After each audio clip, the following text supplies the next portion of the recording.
Sir काय सांगाल एक तरुणाला ताब्यात घेतलेलं आहे बांधवडच्या घटनेमुळं नेमकं काय सगळं प्रकरण आहे?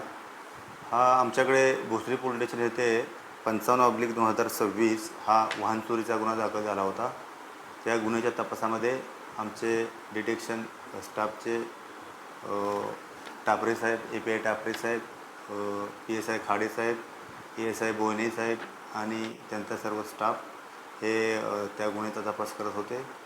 तांत्रिक विश्लेषणाच्या आधारे आणि CCTV फुटेज पाहून त्यांनी आरोपी प्रकाश तेज विश्वकर्मा याला ताब्यात घेतलं. सदर गुन्ह्यामध्ये त्याची मोटरसायकल हस्तगत केली आणि त्यानंतर इतरही वेगवेगळे 4 गुन्हे त्यांनी उघडकीस आणलेले आहेत. इतर भोसरी पोलीस स्टेशनचा 775/2025, संत तुकारामनगर पोलीस स्टेशनचा 1 गुन्हा, दक्षिण माळुंगे पोलीस स्टेशनचा 1 गुन्हा, टेंभुर्णी सोलापूर ग्रामीण पोलीस स्टेशनचा 1 गुन्हा, अशा प्रकारे गुन्हे आणि मोटरसायकली 4 आरोपीकडून हस्तगत केलेले आहेत. यापूर्वी त्या गुन्हेगारावरती कोणते गुन्हे वगैरे काय होते? यापूर्वी त्याच्या रेकॉर्डवर गुन्हे दिसत नाहीत.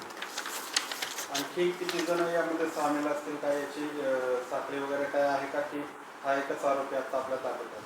नाही, अजून पण आरोपी आहेत, पण त्याचा तपास चालू आहे. लवकरच ते ताब्यात मिळतील.